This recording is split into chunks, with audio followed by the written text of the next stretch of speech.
Bueno, hoy día el placer es doble porque tenemos invitadas e invitado especial. Nuestro moderador, Patricio Fernández, de manera muy amable y generosa, ha aceptado moderar nuestra tertulia. Honrosa, de manera honrosa. Y hoy día tenemos dos mujeres tremendamente potentes que saben mucho de alimentación, y una es Andrea Calixto y la otra es Sofía Busto, que nos van a ilustrar acerca de eso. Yo tengo que hacer algunas cosas que son mi deber, y es decir, que son los agradecimientos. Y lo primero, por supuesto, tenemos que agradecer a nuestra casa, que es la Universidad de Valparaíso, a la Iniciativa Científica Milenio, que realmente es uno de los mejores programas para el desarrollo de ciencia en Chile, al Ministerio de la Cultura y de las Artes, porque nos ha acogido durante estos últimos 3 años, y por supuesto a nuestros auspiciadores, la Radio Valentín Levería, la Cervecería Altamira, el Hotel Sigilo Armstrong, el Emporio de la Rosa, y los dejo ahora sin más con nuestros invitados para entretenernos durante 1 hora y ver qué pasa acerca de esto que somos los que comemos. Una de las cosas que yo creo que es súper entretenida es que Andrea aprende de qué es lo que debemos comer con unos gusanitos que lo único que comen son bacterias. Y lo más maravilloso que ella me explicaba, que yo no lo podía creer, que la boca del gusano es exactamente del porte de una bacteria. No puede comer nada más que bacterias. Así que los dejo con esas cosas entretenidísimas. Buenas tardes. A diferencia de Ramón, viene con un estado físico y biológico ejemplar. Yo me expongo aquí en toda mi impureza máxima, digamos, para esta primera tertulia, que esperamos sea una conversación donde cada uno aporte desde sus conocimientos. Nuestras dos primeras invitadas, desde sus conocimientos científicos y desde sus especialidades, en este tema que nos convoca hoy día, que es que somos lo que comemos, como una pregunta.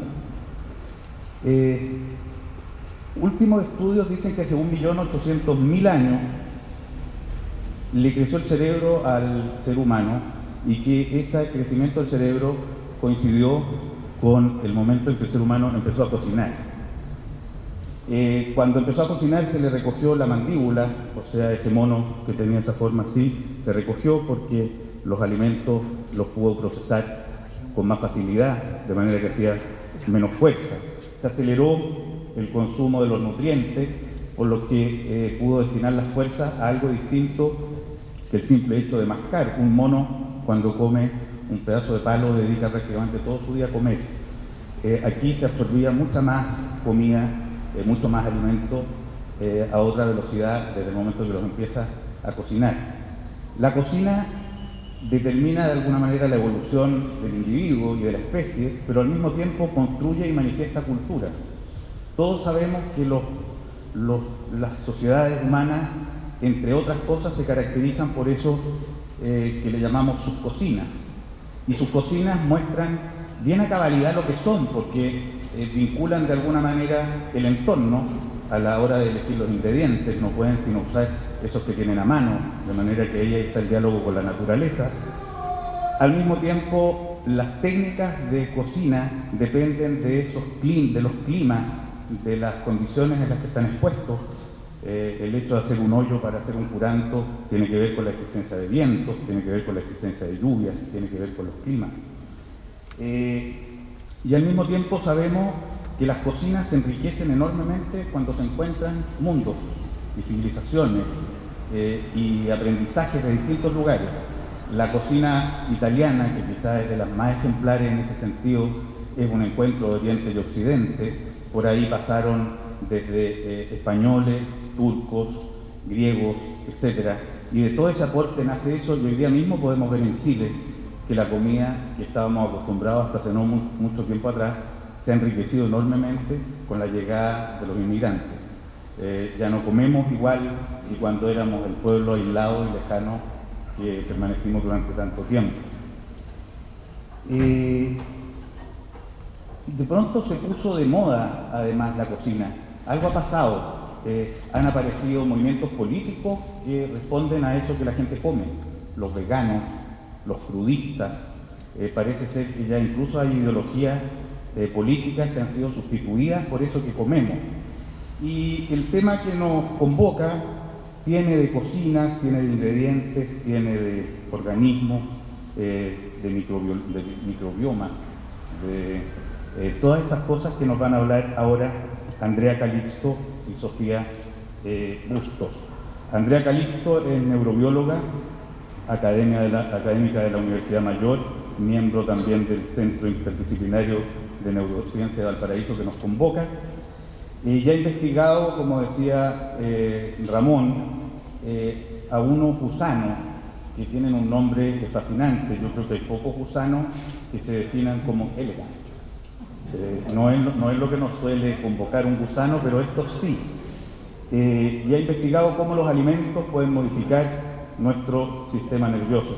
Estos gusanos, dicho sea de paso, son hermafroditas, pero de esto Andrea nos va a hablar más. Ella además preside un grupo de gusanos, el grupo gusano. Es totalmente casual que se haya formado en Cuba y presida el grupo gusano, pero ese es otro tema, no vamos a hacer acusaciones gratuitas. Sofía Bustos es directora de la corporación Actuemos, se dedica a las políticas públicas orientadas a mejorar la alimentación, especialmente en niños, y recibió un reconocimiento en Estados Unidos de Michelle Obama justamente por su aporte a la alimentación en la comunidad en Washington de niños y familias. Le voy a entregar entonces primero la palabra a Andrea para que veamos por dónde arranca su óptica, su apreciación a esta pregunta de si somos o no lo que comemos. Y de ahí vamos conversando y viendo a dónde llegamos. Hola, buenas tardes y gracias por la invitación. Siempre me encanta a mí hablar de los gusanos. Hay varios gusanos en esta convocatoria, están difuminados por ahí, a ver si los identifican. Bueno, yo y mi grupo nos dedicamos a estudiar la influencia del entorno y la dieta en la conducta de los animales y también en un fenotipo en particular que es la muerte de una neurona. Entonces, nosotros nos hemos dado cuenta que las cosas que come el gusano, ya Patricio les introdujo que el gusano, y bueno, Ramón también, el gusano es bacterívoro, come solamente bacterias, por lo tanto esto se puede estudiar de manera muy limpia, sin otras interferencias de la dieta, ¿ya? Cómo estas bacterias y los componentes que ellas producen afectan la velocidad a la cual una neurona que está destinada a morir finalmente muere. Y los resultados son bien dramáticos con respecto a una dieta basal que, por ejemplo, hace que una neurona muera en 72 horas, mientras que una dieta parecida pero mejor los hace que esencialmente no mueran y también les da tiempo de regenerar. Entonces nosotros nos estamos dedicando a investigar qué es lo que tienen las bacterias que sí perpetúan la vida de estas neuronas. Eso en un capítulo. La otra parte del laboratorio se dedica a estudiar eventos parecidos pero que modulan la conducta, es decir, cómo la dieta de estos gusanos informa a los gusanos mismos y a sus progenies de la calidad que tiene esta dieta, porque no da lo mismo comer cualquier cosa. Y algunas de estas dietas son francamente peligrosas y lo que hacen es, de alguna manera, impedir que los gusanos vivan, se reproduzcan y que básicamente sobrevivan en un nicho. Entonces están atacando la sobrevivencia de una especie. Entonces, los comportamientos aprendidos para defenderse de esto son importantes para conservarlo. Y lo que nosotros estudiamos es cómo los gusanos le informan a sus hijos qué hacer cuando se enfrentan a estos patógenos, que son bacterias que son patogénicas para los humanos también, muchas de ellas están presentes en los hospitales de cualquier parte, etc. En ese sentido los gusanos son bien inteligentes y ese es un punto que quiero recalcar. Esencialmente el gusano aprende qué cosa es lo que le hace mal y no solo lo aprende sino que también se lo comunica a sus hijos para que ellos no vivan las experiencias de tener que enfermarse con esto. Ahora las conductas que ellos adquieren son bastante dramáticas y esas conductas pueden ser aislarse completamente de la comida que los enferma, ¿ya? En un tercer caso de dieta nosotros estudiamos qué es lo que pasa cuando los organismos sencillamente no comen y eso también es sumamente interesante. Los humanos han estado por largo tiempo interesados cómo pueden prolongar sus vidas y aparentemente la restricción dietaria, eso se ha demostrado en muchos organismos, incluyendo los humanos, contribuyen a prolongar la vida y también a mejorar una serie de marcadores fisiológicos.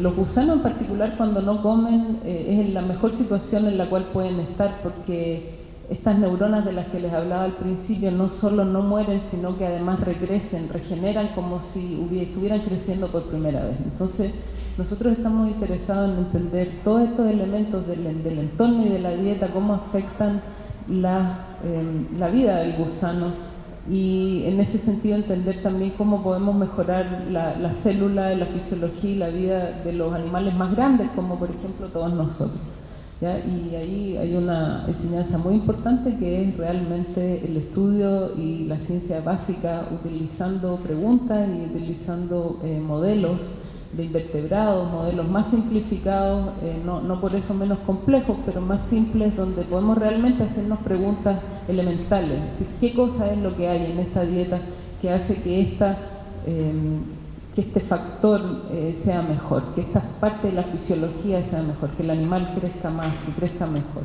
¿ya? Entonces eso es un poco lo que nosotros nos dedicamos. Tenemos algunas otras dudas existenciales, pero de momento eso es en tanto a la dieta. Sofía, Andrea nos ha contado cómo comen los gusanos. Cuéntanos tú cómo comemos nosotros los gusanos humanos. A mí me gusta mucho, yo soy nutricionista de formación, ¿ya? Pero no me gusta mirar a los alimentos desde la perspectiva de nutrientes, ¿cierto? Sino que más bien desde un concepto un poco más amplio dentro de un sistema alimentario, ¿sí? Ahí vamos a entrar nosotros porque nosotros en el fondo vamos a afectar en todas las partes del sistema porque somos quienes creamos el sistema en el fondo, pero desde cómo se producen los alimentos, no es menor cómo se distribuyen, ¿cierto? Y el acceso que tenemos a los alimentos y luego cómo preparamos los alimentos, cómo accedemos a los alimentos y cómo en el fondo desde nuestra perspectiva cultural nos vinculamos con los alimentos. Y por eso es súper particular con cada territorio, con cada identidad. O debiera ser, cada vez lo es menos, ¿cierto? Gracias a que los sistemas alimentarios son cada vez más intervenidos por nosotros mismos y afectamos cada vez más la forma en que se producen los alimentos, vinculamos, ¿cierto? Y en el fondo monopolizamos los sistemas de cómo se distribuyen los alimentos y luego cada vez tenemos menor variedad de alimentos a los cuales acceder, gracias a los ultraprocesados, por ejemplo. Entonces la pregunta es ¿cómo nos alimentamos? En las urbes al menos, cada vez de forma menos variada, ¿cierto? De forma más simple y fácil al parecer, y cada vez con menos identidad, desafortunadamente, cultural, arraigada, a eso me refiero. Así que ese diagnóstico es como si nos alimentamos bien o mal, digamos, desafortunadamente cada vez más la tendencia va a alimentarnos de peor forma. Yo agarraría eso para preguntarle a las dos. Yo creo que hay algo que planea en este asunto y que es una pregunta que quizás es más compleja de lo que aparece a simple vista, y es ¿qué es lo sano? ¿Qué sería sano? Comer sano. ¿Comer sano es ser flaco? ¿Comer sano es verse bien con lo que se come? ¿Qué sería comer sano? No sé, o ¿qué sería una alimentación sana? Tú Andrea, veías como gran sabiduría de estos gusanos que estudiaste, el que sabían cerrar la boca en determinados momentos. O sea, había momentos en que entendía el gusano algo que parece que el hombre no entiende del todo, y es que por mucho deseo que tenga de comer algo, de ingerir un determinado alimento, el gusano sabía cuándo le podía hacer mal. La pregunta en el fondo es, ¿qué es eso que a un hombre le haría mal? Bueno, desde el punto de vista de la perspectiva de un gusano que tienen las prioridades súper claras. Lo importante para Cenorhabditis es vivir, digamos, estar vivo, sobrevivir y tener la mayor cantidad de progenie lo antes posible. Por ejemplo, para el gusano, vivir más no es bueno. Interesantemente, las dietas que nosotros hemos detectado que son buenas, ¿no? Cuando digo nosotros estoy hablando de la comunidad gusana, no de mi laboratorio solamente, las dietas que aparentemente son buenas, lo que hacen es acortar la vida del gusano pero aumentar la fertilidad. Entonces ahí hay un cambio de paradigma porque el humano tiende a querer vivir más, por lo menos eso es lo que está en lo que uno escucha generalmente. La longevidad es un tema, ¿sí? Asociado también un poco a la calidad de vida y todo lo demás, pero en general la gente quiere vivir más. El gusano no tiene interés en vivir más, tiene interés en tener más progenie, ¿sí? Y lo otro es cuando hay una clara amenaza, que una amenaza quiere decir que también puede exterminar a la especie o que te puede dejar marcas que en el futuro también puede terminar con rasgos fisiológicos que disminuyan la cantidad de progenie. Entonces para el gusano lo sano está íntimamente relacionado con la supervivencia. Desde la mirada salud, si lo miramos como concepto, se entiende salud como el estar exento, ¿cierto?, o libre de enfermedades. Entonces, si lo miramos como desde la óptica como más de la terminología, sería como alimentos que sean nutritivos, inocuos, ¿cierto?, y etcétera. Pero desde la mirada más como del sistema alimentario, sería más bien como una alimentación respetuosa con el medio ambiente, sostenible, sustentable, variada, respetuosa de temporalidades, etc. ¿Ya? Entonces un concepto bastante más ampliado. Y yo creo que cada vez se usa menos la terminología de saludable a todo esto, dentro del mundo al menos de la salud, ¿ya? O al menos del mundo más de la nutrición, digamos. Porque también ha sido como muy manoseado el concepto de saludable, ¿cierto? Como desde la industria alimentaria al menos se utiliza mucho el concepto comercial de lo que es o no saludable. Entonces, o se ha intentado utilizar con fines comerciales también para otros propósitos que no siempre son enfocados en el alimento. Por ejemplo, para hacernos entender que necesitamos cierto, a lo mejor, tipo de nutrientes específicos, ¿cierto? Entonces, creo que cada vez va más de salida el concepto de saludable y se empieza a ampliar como a correr la barrera un poquito más allá, que no es solamente saludable de salud, sino que también como pertinente con el ambiente. ¿Puedo hacer una pregunta, Sofía? Por ejemplo, ¿ustedes evalúan marcadores que son específicos para cada persona? Porque últimamente yo me he informado un poco acerca de los humanos y aparentemente nosotros somos, digamos, una de las variables que hay que tener en cuenta en el experimento es quién eres tú, digamos, más allá de si te indican el nivel de glucosa en la sangre, si estás prediabético o no, si tienes enfermedad cardiovascular, lo que sea. Pero aparentemente la condición del individuo es muy importante. Incluso hay mediciones de, por ejemplo, la subida de la glucosa posterior a la ingesta alimentaria, y es totalmente distinto en cada individuo. Alguien, por ejemplo, puede tener una subida de la glucosa después de comer helado, pero otra persona no, y sin embargo puede subirle mucho después de comer arroz. Entonces, todas esas cosas parecen ser persona específica y también teniendo que ver con el microbioma personal. Entonces, quería preguntarte si eso es algo que ustedes están empezando a considerar, si han mirado a ciertos números. Como yo decía, yo más que clínica, yo me dedico más bien a alimentación poblacional, ¿ya? Y cuando hablamos desde esa mirada, más bien al macro, se habla de recomendaciones poblacionales, ¿cierto? Uno habla de la población debiera consumir tanto, guías alimentarias, grupos de alimentos, consuma legumbre o etcétera. Ahora, por supuesto, cada individuo tiene una particularidad y necesidades particulares también. Y desde esa mirada, por supuesto, es difícil hacer recomendaciones poblacionales, ¿cierto? Entonces, por supuesto, cada persona, dependiendo de su estado basal, nutricional, de su actividad física y otros, ¿cierto? Va a necesitar o tener requerimientos particulares de uno u otro alimento. Y sí, o sea, la gente que trabaja en clínica usa indicadores. Ahora,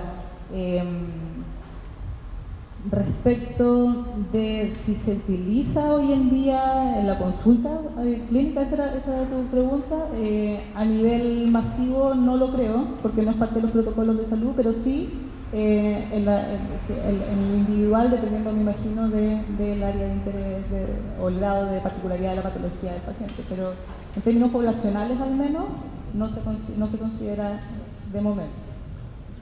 Tú, Andrés, dijiste algo que a mí me parece un tema súper interesante, digamos, y te lo quiero contrastar también contigo, Sofía, cuando tú hablabas de lo saludable, ya no solo como lo que hace bien, sino que también en relación al medio ambiente. Pero yo querría poner otra variable más. Para el gusano, por ejemplo, lo saludable es aumentar la fertilidad. O sea, lo saludable, lo virtuoso es aumentarla. Parece ser que al día de hoy, en las variables que tú decías, en cambio, Sofía, lo que yo no veo en extravío es cuál es la variable, a ver, ¿cómo la vamos a poner? Felicidad, experimentación, riqueza de la vida a la hora de hablar de la salud. Porque no está eso en ninguna de las dos variables. O sea, la posibilidad de pensar el alimentarse bien como vivir el máximo de tiempo es una posibilidad que a mí, modesto parecer, le resulta poco. Porque ante la alternativa, si fue como alternativa al vivir eternamente, o bien ligado a vivir muy largamente, está el perderse demasiados ámbitos de la vida, está el sacrificar demasiados conocimientos, está el cuidarse de interacciones que contaminan, está, en fin, todo eso. Uno podría decir que una vida sana no es tan larga como esa vida enferma de limpieza o enferma de pureza, y que podría ser más admirable, más deseable, una vida más corta y más impura. ¿Cómo se evalúa un poco eso en este baile? Me gustó que al gusano le guste la fertilidad, ¿no?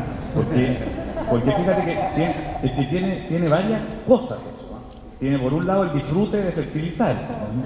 Pero tiene por otro lado el entender que la vida eterna no está en uno mismo, sino que está proyectada en algo que se puede llamar la especie. Está proponerlo en la guía alimentaria, de hecho, una de las virtudes de la buena alimentación. Es la de la lagartija esa dieta también.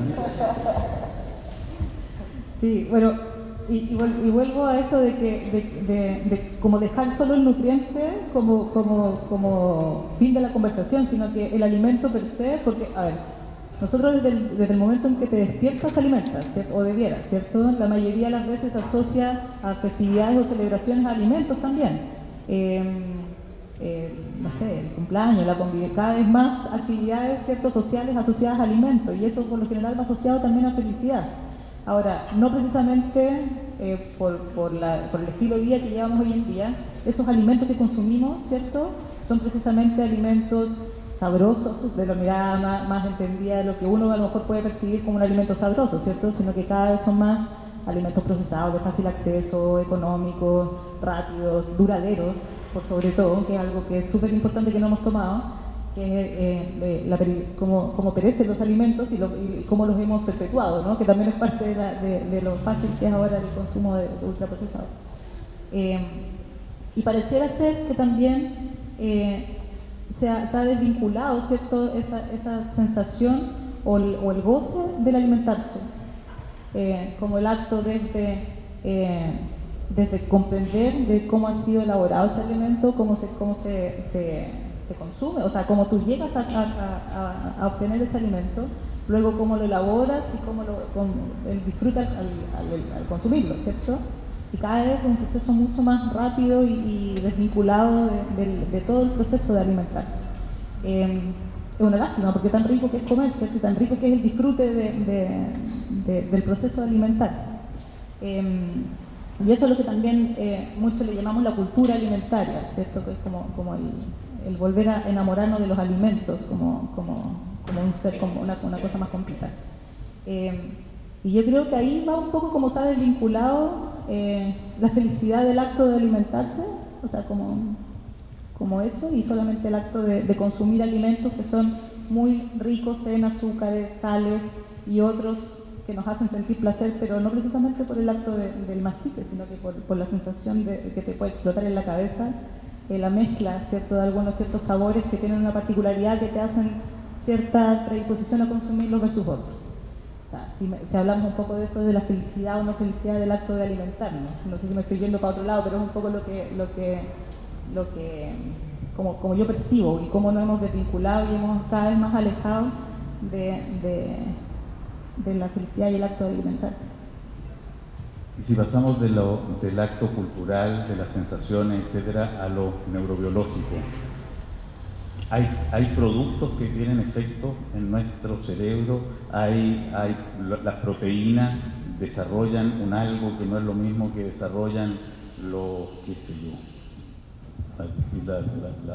las vitaminas, o qué sé, ¿cómo tú podrías contar desde el microscopio, digamos, qué es lo que produce cada alimento, qué pasa con los alimentos y los seres humanos ya adentro nuestro?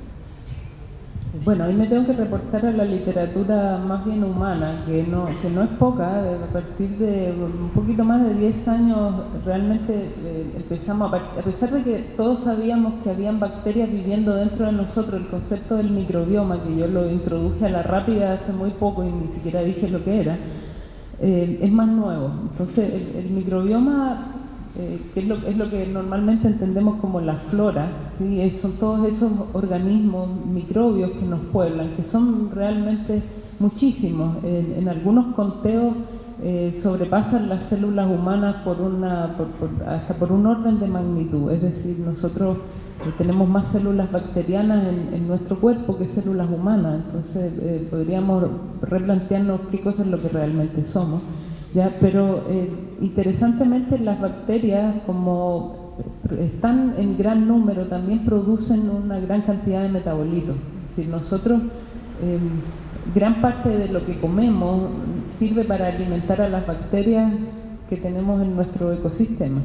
Entonces, básicamente, junto con lo que decía Sofía, que me parece sumamente clave, el empobrecimiento de la dieta lo que hace es empobrecer básicamente nuestro microbioma.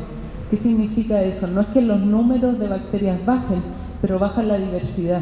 Entonces cuando estamos consumiendo alimentos que son de un solo tipo, esencialmente estamos desproveyendo a otras bacterias de los nutrientes que les hacen falta para florecer. Entonces estamos seleccionando dentro de esos nichos.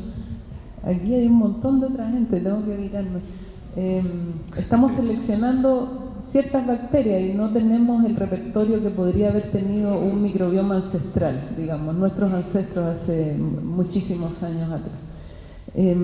Y desde ese punto de vista, lo que le pasa al sistema nervioso es clave, porque las bacterias producen muchos precursores de nuestros propios neurotransmisores. Es decir, los neurotransmisores no son fácilmente transportables al cerebro, pero los precursores que los forman sí.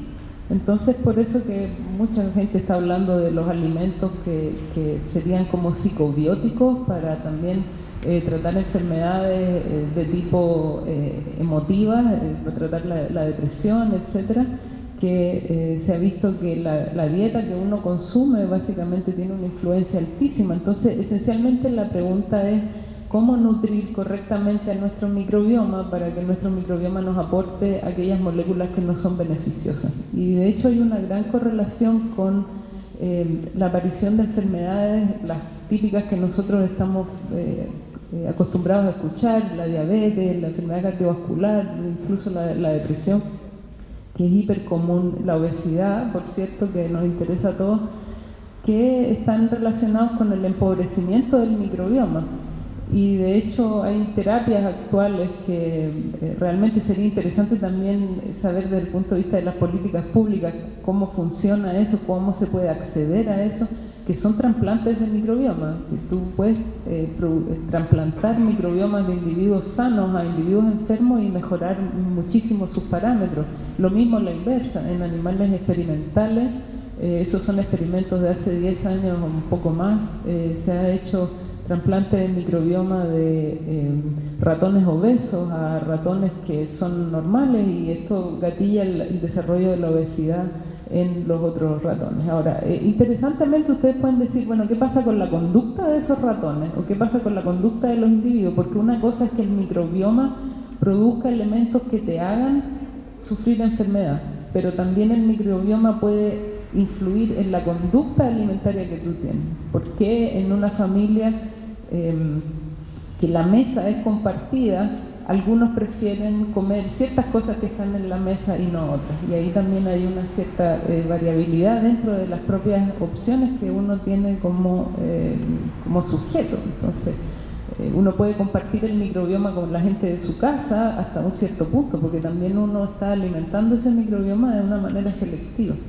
¿Se ha estrechado, digamos, la variedad biológica de lo que consumimos en la modernidad en el último tiempo? Esto lo deduzco un poco de lo que están diciendo las dos. Estamos consumiendo una menor variedad de elementos, de ingredientes. Mira, ahí te voy a tirar unos datos que son muy interesantes porque son un poco tristes también. Como un estudio reciente muestra que en Chile los niños consumen solo 3 frutas generalmente, ¿cierto? Plátano, naranja y manzana. Antes era pera también, y pera desapareció también un poco del entendimiento de lo que es una fruta para los niños. Eso te da una idea un poco de lo pobre de la variedad. Pero también no es solo la elección de los alimentos que en menor cantidad de variedad, sino que también cada vez menos acceso a variedad de alimentos.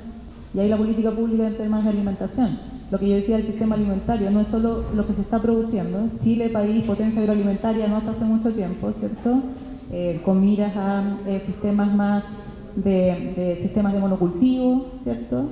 Con miras a exportación. Era otro el fin de la producción de alimentos en Chile, un poco en desmedro del consumo interno. Y en ese consumo interno hablamos de variedad, calidad, ¿cierto?, de alimentos. Y fuera de lo que se está produciendo es también lo que nosotros como población estamos eligiendo para comer. Y cuánto de nuestro presupuesto designamos o asignamos a alimentos de buena calidad o variados. Somos un país potencia agroalimentaria, pero solo el 15% de la población consume lo que se esperaría, ¿cierto?, de frutas, y solo un 20% de vegetales, por ejemplo. Somos un país de costa y no consumimos lo que se recomienda de consumo de pescado y mariscos, por ejemplo. Leíamos ahí que en los últimos 10 años la venta de alimentos en supermercados aumentó en un 70% en desmedro de la venta de frías libres, por ejemplo.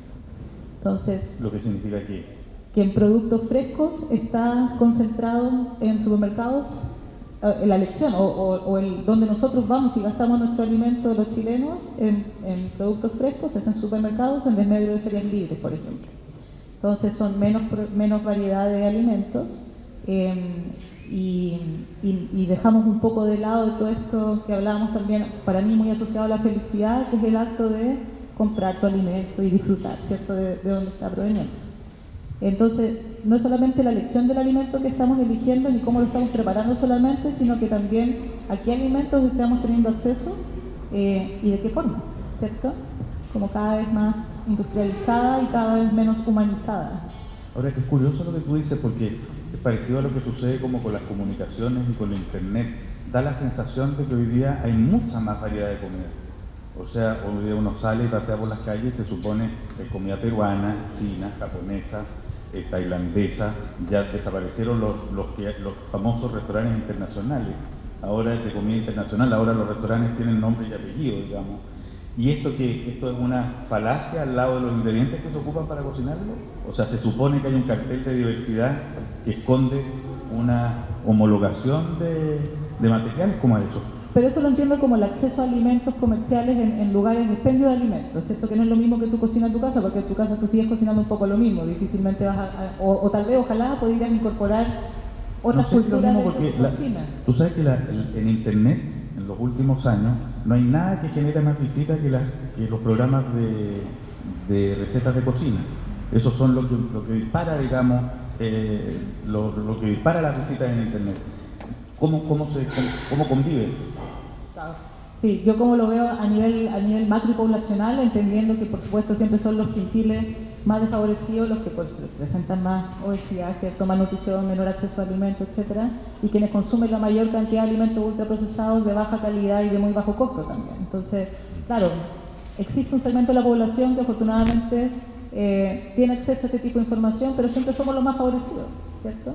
Pero a nivel poblacional vemos que nuestro país cada vez va más hacia la tendencia de malnutrición, obesidad, somos el país líder en obesidad infantil y es por algo. Algo está pasando mal dentro del sistema en el que entendemos la oferta y demanda y consumo de alimentos, ¿ya? Y entre eso creo que es precisamente el no propiciar el acceso a alimentos variados y de buena calidad, precisamente por todo lo que estamos hablando, cómo puede afectar la microbiota y otros aspectos de la alimentación.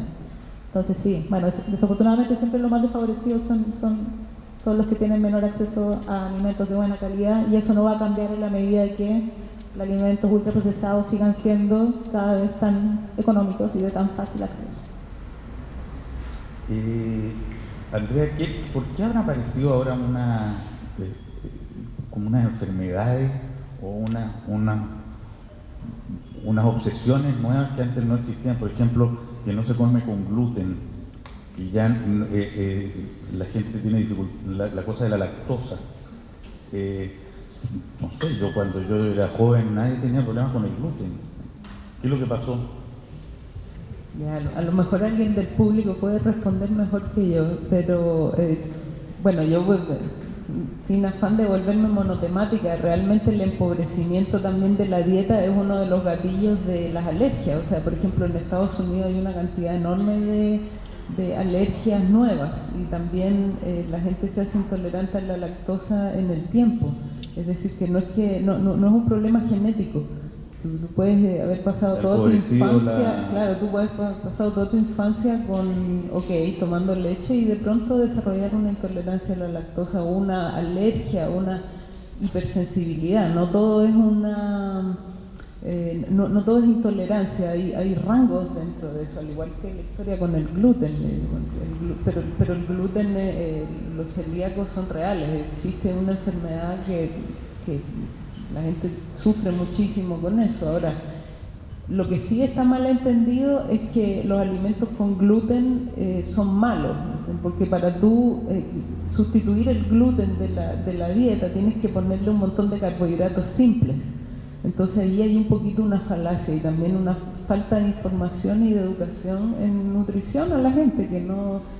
También hay cosas que se ponen de moda, también hay olas de cosas, como si gluten free fuera sano. El gluten free es para la gente que el gluten les hace muy mal y realmente los enferma a un nivel que los puede hasta matar. Entonces ahí hay que tener cuidado con eso, que la moda no se confunda con un problema médico real. Pero bueno, si alguien aquí conoce más de eso, podría aportar. Yo les voy a hacer una última pregunta a las dos para que después entregarle la palabra a ustedes, que le hagan preguntas a ella sobre las inquietudes que le haya motivado esta conversación o con las que vengan desde la casa. Yo veo como un asunto claramente lamentable el hecho que se pierda la costumbre del fogón, la reunión, digamos, en torno al hecho de cocinar, el que me resulta sumamente distinto el hecho de tener que ir a matar la gallina, pelarla, cocinarla, adobarla, etcétera, y comerla en comunidad, haciendo participar a un montón de gente en lo que significa terminar con un plato en la mesa, comparado con comprar un pollo frito, digamos, un Findus, que está listo, digamos, inmediatamente. Entiendo además que lo que se ha recortado los tiempos de cocina son directamente proporcionales con el aumento de la obesidad. O sea, mientras menos tiempo se dedica a cocinar, la gente tiene más tiempo para engordar. Que es un interesante proceso a considerar, está esto calculado, digamos, está medido. Pero la pregunta también que me subyace en esto es si estas no son nostalgias de un mundo en el que también había más hambre. Si lo que estamos hablando no convive con que en este tiempo, mientras se procesan alimentos y aumentan obesidades, disminuye la gente que no tenía que comer. Si mientras se crean esos pollos en esos criaderos infestos donde los pollos no se pueden ni siquiera mover, y hoy día el máximo lujo es querer comer un pollo que creció en libertad, pero esos pollos que crecen en libertad cuestan 10 veces lo que cuesta un pollo en esas jaulas de tortura. ¿Está mejor o peor alimentada, finalmente, sumando y restando, la gente en el mundo hoy día que anda. Mira, Chile pasó una transición epidemiológica súper interesante porque hasta hace no muchos años en Chile todavía teníamos desnutrición, ¿cierto? Y se crean todos los programas de alimentación complementaria, Junaed, entregando alimentación, ¿cierto?, a los niños, fortaleciendo y enriqueciendo la alimentación de la población, junto a muchas otras más políticas públicas que ayudaron en el fondo a como que mejorara la dieta de los chilenos. Pero extrañamente pasamos en muy poquito tiempo a ser una población malnutrida, ¿cierto?, en términos de exceso de calorías y no nutrientes. La densidad energética de la porción de alimentos que ahora consumimos es mucho más alta, porque mejoró el acceso a alimentos, por un lado. Yo tengo la suerte, digo, porque trabajo también en Centroamérica, con países en Honduras y Guatemala, por ejemplo, en los que ahora Chile va y da cátedra sobre cómo abolimos la desnutrición en Chile, y yo no le cuento a nadie eso sí lo besos que estamos, pero tratando de ayudar a estos países que todavía presentan muchísima cantidad de desnutrición, 50 y tanto % de la población, y obesidad al mismo tiempo, que es lo que se llama la doble carga de malnutrición, o sea, de nutrición y obesidad al mismo tiempo. Y al mirar allí, comparándonos con nosotros, tú ves a las mujeres, por ejemplo, vendiendo los huevos para comprar Doritos para hacer sopa. ¿Ya? A eso me refiero cómo ha entrado el consumo de ultraprocesados a nivel de países donde no habiendo mucha opción de alimentos y usando fogón donde cocinar, se prefiere el Dorito como ingrediente versus un huevo, por ejemplo. ¿Ya? Entonces creo que es súper complejo el tema porque no solo es el acceso al alimento ni el conocimiento de lo bien o mal que nos puede hacer, porque muchas veces sabemos que no nos va a hacer bien, pero lo consumimos de todas formas, ¿cierto? Y pareciera que tiene mucho que ver también con cómo esto, el marketing asociado al alimento, quizás mal entendido como alimento, como el ultraprocesado que estamos consumiendo con tanta frecuencia, ha afectado el entendimiento de lo que es una alimentación buena o mala. Y ahí voy cuando hablamos de lo saludable o no saludable, Doritos saludables, ya como sin sal o con sal. Entonces, creo que es bastante complejo, es tan complejo el concepto de una alimentación buena, mala, balanceada o no balanceada, como para cerrar el punto de que pasamos de tener una muy mala alimentación en términos de carencia de alimentos o de nutrientes a un exceso, pero con mala capacidad de poder elegir dentro de la gran variedad que hoy tenemos. ¿Cierto que tú decías que hoy en día tú entras al supermercado tienes muchas más opciones, pero a pesar incluso de saber cuáles puedan ser mejores o peores, tendemos a elegir los que son menos saludables. Wow, la verdad no sé muy bien qué decir, pero estoy pensando en un ejemplo en mi propia casa, es decir, a mí me encantaría,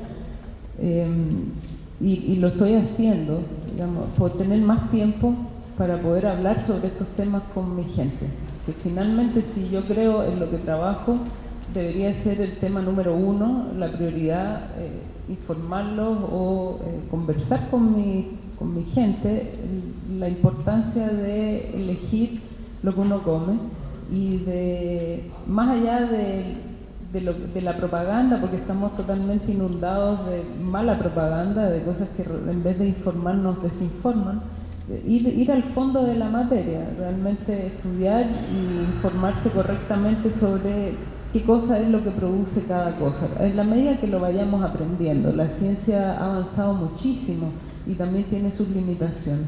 Entonces, por ejemplo, un tema que a mí me parece fascinante es cómo tú te conoces y cómo tú sabes qué es lo que te hace sentir bien, que es un poco volver a la cosa más personalizada que hablábamos al principio. ¿Cuál es tu estándar propio de estar sano?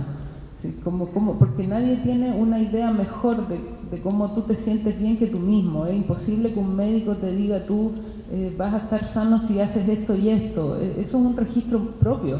Hay una relación sumamente orgánica con qué es lo que tú estimas que te hace bien.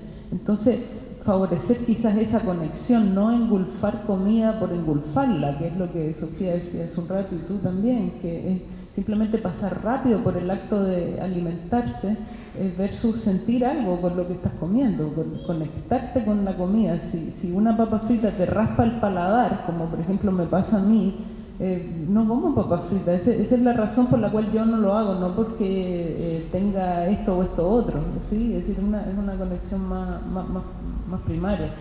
Entonces hay que tener más tiempo, hay que conversar más, también el acto de estar en la mesa. A mí no me fascina tanto cocinar como comerme la comida con calma, ¿entiendes? Hablar, de deglutir y disfrutar junto con mi familia, que son los momentos que hay para saber qué está pasando además. Es decir, el momento en el que te sientas en la mesa es el momento de conectar también. Entonces esos son rituales que hay que volver a tener. Yo también creo que las personas estamos comiendo mientras caminamos, entonces ahí también se pierde un poquito esa otra relación y realmente instruirse en cómo nutrirse de manera más efectiva, que es la calidad versus la cantidad. Yo creo que eso pasa todo por la educación. De nuevo, volvemos a una cosa muy básica que es muy importante y que hace muchísima falta en este país, que es la educación, pero la educación de todo punto de vista, desde la base.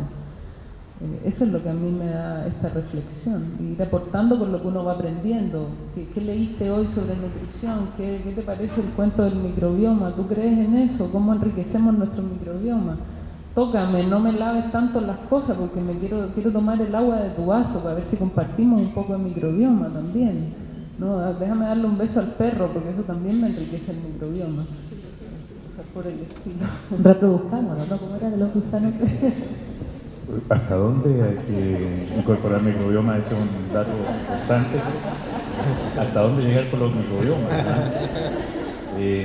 Bueno, se oferta la palabra en el entendido de que nadie va a hacer preguntas demasiado largas para que todos puedan participar. ¿Cómo hacemos aquí esta organización allá? ¿Hay un micrófono dando vuelta?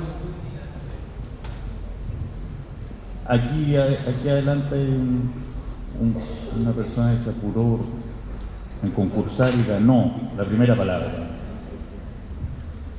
Hola. Tengo una pregunta para Sofía. Me gustaría saber, entendiendo en el contexto de que obviamente salud se ve afectada, ¿cierto?, por el estado. O sea, la economía lucha por mantener buena salud pública, medidas de gobierno, etcétera, en pos de que, por ejemplo, un paciente obeso va a tener más infarto, va a tener complicaciones de diabetes, etcétera. Me gustaría saber si hay experiencia, o sea, debe haberla, pero no la conozco, o algunos datos respecto al efecto socioeconómico en el fondo de hacer un plan de intervención a nivel país o comunidad pequeña, donde se intervengan los planes de alimentación y cómo eso, si realmente repercute o no en cuanto al costo de salud, entendiendo de que con una buena salud probablemente se evitan muchos infartos, etcétera, y si eso se ha puesto en práctica y si es que hay como datos así duros en algún lugar del mundo. ¿Del mundo? Sí, hay experiencia. Bueno, no hay ni un país que haya podido aún reducir la prevalencia de obesidad, desafortunadamente, porque, como les decía, es tan multifactorial y hay poderes que pesan tanto, como por ejemplo lo que es la industria de alimentos y otros, y también la industria médica. Pero sí existen experiencias piloto, digamos, más pequeñas, donde interviniendo la alimentación de pequeños, por ejemplo de niños, incorporando educación alimentaria, trabajando con todo el entorno, es decir, padres, educadores y otros, afectando no solo la alimentación y la educación, sino que también involucrando comunidades, ¿ya? Hay una experiencia particular que es la que conozco más en presencia, que es de la que fui parte. Nosotros modificamos la alimentación de los niños durante todo el día, porque eran niños que pasaban gran parte de su tiempo en el lugar. Les educamos dentro de su currículum formal educativo sobre temas de alimentación, como digo, dentro de un contexto más amplio, no solamente que es sano o no sano, sino que cómo alimentarse, utilizando productos idealmente de estación, locales, etcétera. trabajando con educadores y padres en un modelo evaluado, y sí se logró modificar hábitos alimentarios hacia una tendencia de alimentación más saludable, pero con muchos factores involucrados, ¿ya? Y eso a nivel macro es súper difícil de ejecutar, muy difícil, ¿cierto? Porque son, como decía, muchas variables que se intervienen. Pero hay pequeños modelitos que sí te muestran que si tú afectas no solamente el acceso a alimentos, sino que también la educación alimentaria, puedes lograr efectivamente modificación de hábitos, ¿ya? Mientras más joven, mejor. O sea, sí, y la verdad, y eso es cierto. Yo creo que siempre digo, nosotros estamos medio jodidos ya, pero los niños no, ¿ya? Y yo creo que por ahí va el esfuerzo, podría ir el esfuerzo más bien en política pública, para poder afectar a nivel más macro, como con niños.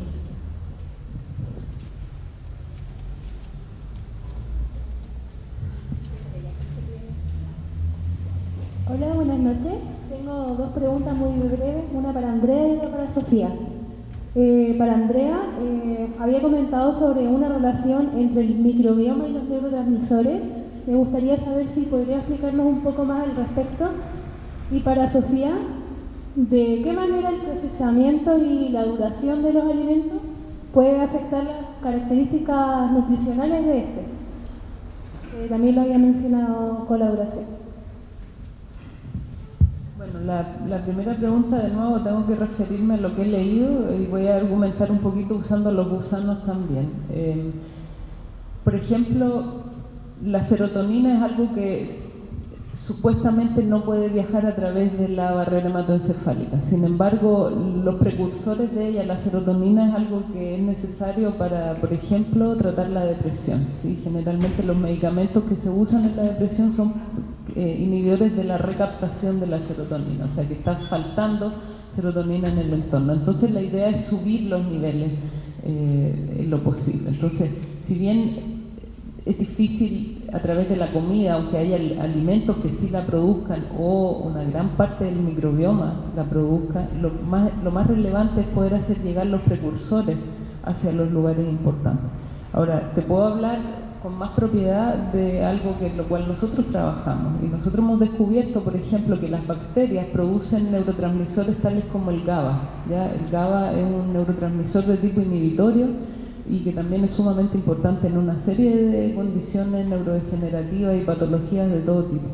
De momento nosotros estamos estudiando específicamente eso, cómo la bacteria que sabemos que produce ese neurotransmisor y sabemos que es mejor que otra que no lo produce, está haciendo el efecto. Y esa es la tesis de una estudiante de doctorado, averiguar exactamente cómo ese metabolito llega a la neurona, ¿sí? Tiene que atravesar una serie de barreras, que estamos trabajando en identificar los transportadores y estamos trabajando en identificar cómo es el viaje, porque muchos de estos elementos cambian en el viaje, no llegan al destino tal como partieron. Y eso es una de las cosas para las cuales el gusano sí te sirve, porque nosotros sabemos, por ejemplo, que en el intestino hay toda esta cantidad de metabolitos, pero cómo eso se traduce en una respuesta en otro lugar, porque las cosas que están en el intestino viajan y afectan otras células, ¿cómo lo hacen? ¿Cuál es el mecanismo mediante el cual lo hacen? Es lo que estamos tratando de entender. No es una respuesta trivial, para nada. ¿Ya? Ahora, es un tópico de suma importancia y hay mucha, digamos, la ciencia que se dedica a esto está tratando de, incluso tienen un nombre, se llama psychobiosis, en la cual están tratando de hacer proliferar microorganismos que tengan, casi que sean como medicamentos para poder evitar toda la farmacología asociada y simplemente hacer cambios en el microbioma. Cuando sepa más acerca de esto, será debidamente publicado y te podrás enterar. Es una de las grandes preguntas que yo tengo. ¿Cómo ocurre este viaje? ¿Y qué es lo que llega realmente a la neurona? ¿Me puedes repetir la pregunta? Porque ya no sé si no la entendí muy bien o ya no me acuerdo. ¿De qué manera el procesamiento de los alimentos y la expansión de su duración afectan las características nutricionales? ¿Desde la industria alimentaria, dices tú? Sí, en general. Sí. Bueno, ahí yo siempre trato de hacer una diferencia como entre alimento procesado y como ultraprocesado, ¿cierto? Como se entiende como concepto, porque procesado es una mermelada, procesado es una sidra, ¿cierto? O otro alimento al cual le da un procesamiento que puede ser casero, industrial, semi-industrial, ¿ya?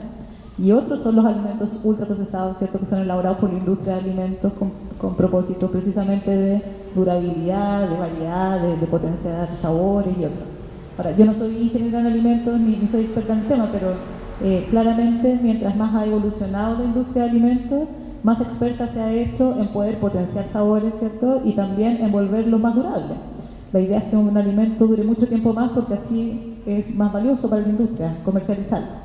Y yo creo que eso se ha logrado con mucho éxito, los alimentos, ahora, o sea, los alimentos ultraprocesados, que según algunos expertos de la Organización Mundial de la Salud les han quitado el concepto de alimento como nombre, ¿ok? Pero sí, o sea, cada vez nos volvemos más expertos en potenciar sabores y en hacer más duraderos los alimentos también. No sé si responde la pregunta, pero... Estamos haciendo un esfuerzo titánico para que la sociedad coma mejor. Y hay políticas públicas, hay leyes que prohíben que se anuncien las cosas de cierto tipo, qué sé yo. En las casas tenemos un tema de cómo hacer si la comida es rica y todo un tema como que hay que diversificar la comida y hacer un esfuerzo con los niños con eso.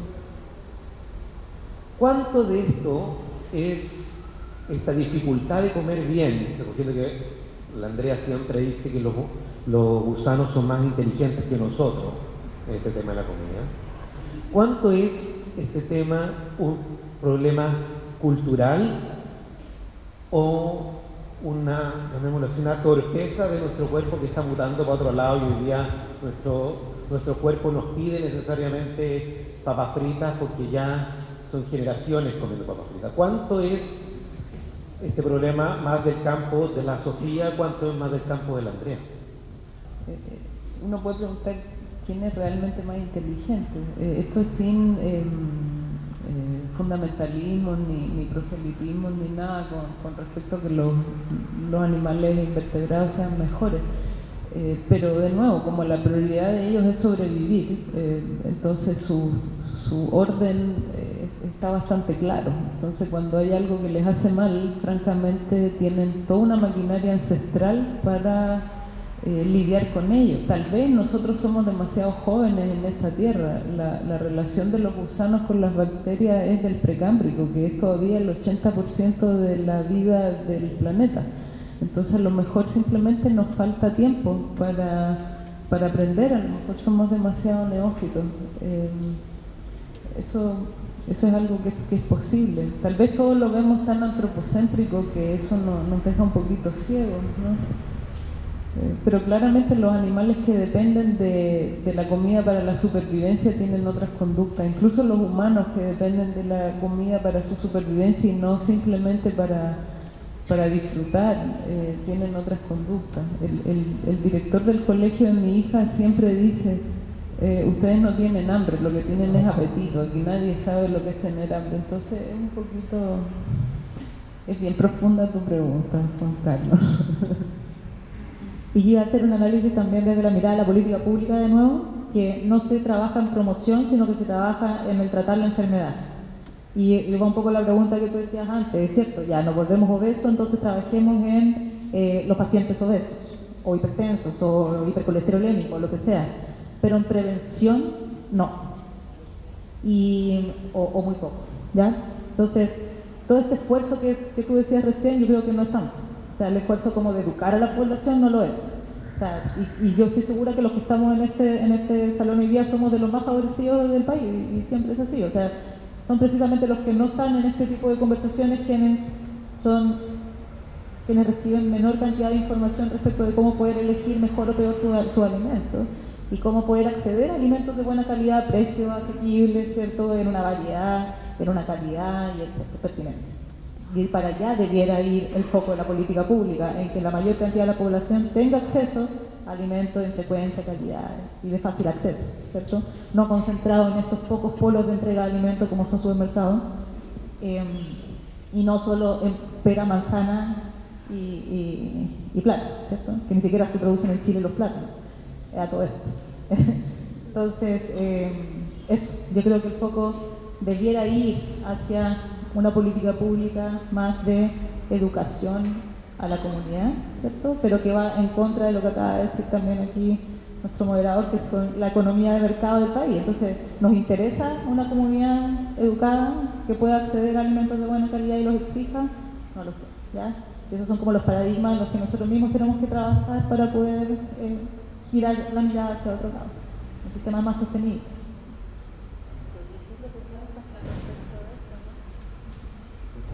Juan, me toca a mí. Bueno, yo quería primero felicitar a Andrea y a Sofía por esta linda... Estoy aquí. Por las cosas que hablaron de un tema que a veces es muy trillado y a veces es muy difícil que se haga algo interesante y se digan cosas interesantes. Y yo quería preguntarle, más que por políticas públicas y todas esas cosas, era una cosa un poco más futurista, y preguntarle a las dos, ¿cómo ustedes creen que en 200, 300 años, qué comeríamos nosotros y qué piensan ustedes dos de cada una de las perspectivas? Un científico y la otra, alguien se preocupa por la nutrición poblacional. ¿Cómo ves esto, Andrea? O sea, ¿tú nos verías comiendo nada más bacterias o gusanitos? O la otra, tratando de que no comer ninguna especie animal porque estamos acabando con el planeta y no estamos relacionándonos bien con la comida que comemos. Entonces, a mí me gustaría que hablaran las dos y que no me dijeran que no tienen la menor idea sobre la base de la experiencia. ¿Qué comerían ustedes en 200 años y que hacia dónde tú crees que vamos a ver? Por supuesto, a nadie nos interesa dentro de 200 años qué va a pasar con los que estamos acá, ¿no? Pero bueno, por los hijos, los nietos, los tataranietos, ¿no? Bueno, ya que no te puedo decir que no soy experta en el tema, no, de todas maneras uno siempre tiene una opinión, ¿entiendes? Pero hay que frasearla desde ese punto de vista, porque después se malinterpreta. La científica tal dijo tal cosa y por ahí para allá. No, esto es a nivel de opinión. Bueno, dentro de todo lo que he estudiado, a mí me encanta estudiar en realidad cosas otras que las del gusano, ¿eh? No crean que soy tan elegantcéntrica, pero casi. Yo creo que la diversidad de la dieta es algo que va a seguir siendo un lujo. Es decir, mientras nosotros aprendamos eso de corazón y podamos practicarlo, va a ser súper importante. O sea, por lo menos yo que estoy enfocada en que el microbioma nuestro es el que debe ser alimentado para tener los parámetros correctos que nosotros queremos. Desde esa perspectiva, considero que hay que diversificar mucho el alimento. Es decir, la calidad de los nutrientes debería ser versátil para que nuestra flora no se empobrezca. Básicamente, volver un poquito o tratar de parecerse un poco al microbioma ancestral, que es algo que estamos exterminando. Como mismo hemos exterminado cantidad de animales, nosotros estamos exterminando nuestro propio zoológico interno. Entonces esa es firmemente lo creo, por lo menos si yo tuviera la opción, estaría en 200 años comiendo lo más diverso posible y viendo que eso realmente tiene una consecuencia en la fisiología de uno. Esa es la mejor lectura de que lo que estás haciendo es lo correcto, desde el punto de vista de lo sano. Entiende que Patricio estaba introduciendo el tema, que es conflictivo, pero yo creo que una forma simple de verlo es cómo te sientes. Después de todo, estamos también en una era en la cual estamos introduciendo las emociones dentro del bienestar. Estamos empezando a reconocer cómo nos sentimos es sumamente importante, y también la acción del microbioma, uno de los blancos importantes es justamente ese, cómo nos sentimos con respecto a lo que comemos y con respecto a nuestra propia salud. Entonces yo abogaría por la diversidad de la nutrición y bueno, eso también nos va, si es cierto lo que estos muchachos dicen, también nos va a hacer más felices, digamos, porque cada vez es más complejo encontrar alimentos diversos. Tendría uno que abocarse a eso, darle más importancia a la alimentaria en general y no simplemente a engulfar y a comer para tener calorías. Es un poco lo contrario de la barrita energética, o lo contrario al trago energético. Es como complejizar un poco en virtud de los elementos que hay y que no son nativos también. Eso.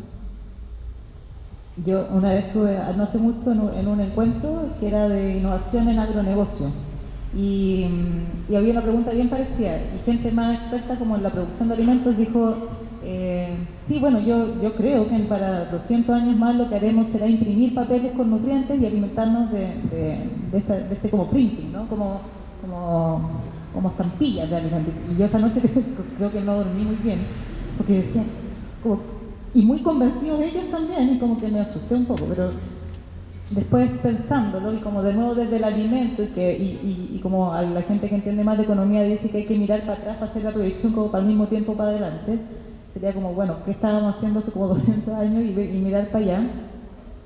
Pero no hay que olvidar de nuevo, en esto que hablo yo de la sostenibilidad de los sistemas de alimentos, es en que algunos alimentos requieren más demanda de agua, por ejemplo, para su producción, ¿ya? Entonces, cuando pensamos en 200 años más, con una población muchísimo mayor a la que tenemos hoy, si es que no nos autoeliminamos, ¿cierto? La tendencia sería como que acá vamos a hacer más, con menor capacidad de poder producir alimentos variados y de calidad. Entonces, es como un poco nefasta la predicción, porque es como, pucha, vamos a comer menos variedad, quizás en menor calidad. Si es que no somos capaces de poder trabajar en un sistema que nos permita alimentarnos a todos de una mejor forma, por ejemplo. Cada vez consumimos menos granos como legumbres u otros y consumimos más carne, siendo que la carne, ¿cierto?, necesita mucho mayor cantidad de agua y aire para poder producirse versus legumbres, ¿ya? Entonces, creo que es un poco como nefasta la predicción, pero que si la trabajamos con inteligencia suficiente pudiéramos llegar a hacer algo más o menos inteligente. Antes existía leche pausterizada y pasamos de la leche pausterizada a leche ultra pausterizada, que es una leche esterilizada, ¿no? Y incluso se hizo desaparecer el kefir, que nosotros conocíamos como yogur de pajarito, ¿no? Así que toda una generación no conoció eso y ni conoció también la leche pausterizada. ¿Qué pasó en la salud de la población, incluso en nuestros cuerpos, cuando desapareció esto? La pregunta va abierta. Yo no sé los datos epidemiológicos ni nada, pero ciertamente es mejor tener un poco más de microorganismos que tener menos. O sea, la historia estéril no es buena en ningún caso. Incluso hay gente que ha hecho estudios con respecto a me voy a dar una vuelta para poder responderte, con respecto a cómo nosotros tratamos actualmente la higiene, que es lo que consideramos que es higiénico. La gente se anda lavando las manos, se anda echando productos que son antibacterianos simplemente porque sí. Hay gente que incluso anda con estos cositos en sus bolsos, ¿ya? Eso alguna gente lo desrecomienda. Hay científicos que han estudiado, por ejemplo, el microbioma de los edificios. Entonces los edificios, la forma moderna que están hechos, también seleccionan a ciertos microorganismos, porque dejan fuera una serie de microbios y dejan adentro solo aquellos que viven a la temperatura que nosotros vivimos, con las condiciones que nosotros generamos. Entonces, ¿de dónde estamos adquiriendo nosotros la flora? Primariamente de nuestras madres, gracias, desde el nacimiento. No es lo mismo nacer por un parto normal que nacer por cesárea, se adquieren microbiomas distintos, y luego uno va enriqueciendo ese microbioma y nutriéndolo con el devenir. Y nosotros recogemos bacterias de nuestros amigos, recogemos bacterias del metro, ¿ya?, de los pasamanos, de los animales con los cuales vivimos. Entonces yo personalmente estoy en contra de la esterilidad. Yo creo que el mundo aséptico no nos hace bien, y hay incluso mucho antes del boom del microbioma, todo el mundo sabía que el niñito súper limpio, que la mamá no lo dejaba tocar la tierra, era el que más se enfermaba. Eso es parte de del conocimiento globalizado. Entonces, sin hacer un experimento, uno ya sabe eso. En particular, tú hablas de las bacterias que viven en los productos lácteos, y ahora incluso está como totalmente de moda lo otro, que es consumir probióticos, ¿sí?, en el yogur y todo lo demás. O sea, bienvenidos todos los agentes vivos que podamos consumir. De hecho, eso nos ayuda a establecer un nicho que también nos provee toda una serie de cosas que necesitamos, incluso para evitar ser poblados por patógenos, porque los patógenos, bueno, el concepto patógeno es un poco raro porque lo que te enferma a ti necesariamente no me enferma a mí, entonces es una relación dual, pero los que sí nos enferman encuentran un nicho despoblado, es decir, básicamente cuando no hay nadie, ellos llegan y se aprovechan del espacio, ¿ya? Entonces mientras más versátil y más diverso mejor, por lo tanto no hay que estarse limpiando tanto. O sea, que el niño se coma la cosa cuando se le cae al suelo. La verdad yo no sé la respuesta y tampoco conozco mucho como la historia de la leche con nosotros, pero siempre he encontrado rarísimo encontrar la leche en el pasillo no refrigerado, por ejemplo. ¿Sí? Yo desde que tengo uso de razón la leche es o en polvo o no se echa a perder nunca. Rarísimo. ¿Sí? Pero no sé, habría sido interesante que me sabe más, no sé, le voy a traer la pelota quizá a alguien del público que pueda saber sobre el por qué en Chile tenemos ese comportamiento como con los lácteos. Para no eternizarnos y seguir conversando después con esos vinos son para nosotros, don Ramón, ¿o no? Con la copa de vino, usted, caballero, que viene postulando hace tanto rato a su pregunta. Si se escucha, es que ya prácticamente me han respondido por varias vías, pero ahora voy a retorcer un poco la pregunta. Muchas veces en nuestra vida nosotros recibimos un bombazo de antibióticos, por ejemplo, por una gastroenteritis o Helicobacter pylori, cualquiera de esos. Ahora, ¿cuál sería la estrategia más razonable y no muy cochina en lo posible para volver a recuperar la flora que tenía antes? Pero eso no es fácil porque la mayoría de los bichos que tenemos en el estómago no son cultivados, salvo que tú tengas un medio exactamente como el que necesitas para competir con los vecinos. Entonces no es fácil recuperar exactamente lo que tenías antes, porque entre otras cosas lo que tenías antes incluía aquel que sobrecreció a los demás en un momento dado. Entonces no sé si conoces alguna estrategia que ya se esté empezando a utilizar para repoblar a alguien después de un bombazo de antibióticos. Bueno, ahí está la clásica de los probióticos, es decir, antes cuando uno se emborrachaba y quedaba con diarrea, te trataban de una manera, después te empezaron a tratar con probióticos, ya nos daban levaduras, bacterias, etcétera, etcétera. Es una forma ruda de repoblar. Están los trasplantes de microbioma que se están utilizando, que se están haciendo a través de enema o de introducírtelo directamente al tracto gastrointestinal. Eso también es bastante útil, independientemente que está dentro de la cosa cochina tal vez que tú dices, ¿no? No sé. Esos bichos son tratados, no los introducen en la forma original que son obtenidos. Sin embargo, también hay un tema que es re importante y que sí se puede trabajar fácilmente en la salud pública. Yo me he dado cuenta que los médicos no hacen antibiogramas antes de darte un antibiótico. Es decir, esa es una técnica ultra fácil. Yo soy microbióloga, después de vine en otras cosas, pero lo primero que me enseñaron fue en el laboratorio clínico hacer un antibiograma, en el cual básicamente tú presentas a un césped de bacterias con bolitas con antibióticos. Y básicamente eso te dice cuál de los antibióticos realmente funciona para el bicho que tú tienes.